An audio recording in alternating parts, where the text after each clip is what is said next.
Hello everyone, welcome to the channel V9T, and on this channel you are going to see the video of some beautiful and rare birds.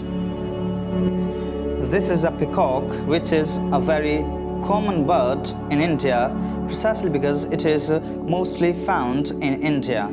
It is very beautiful. It has blue as well as some different colors.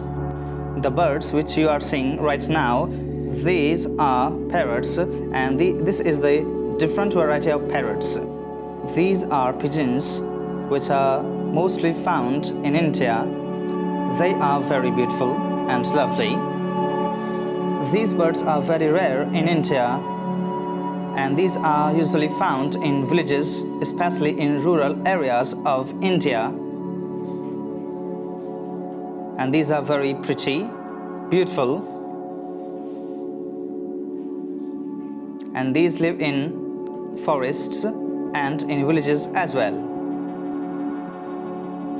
What do you think about these birds? Please tell in the comment section. The beautiful parrots which are of different colors in the video, one is of blue while the another one is of yellow color. These rare birds are called flamingo. Flamingo are like swan.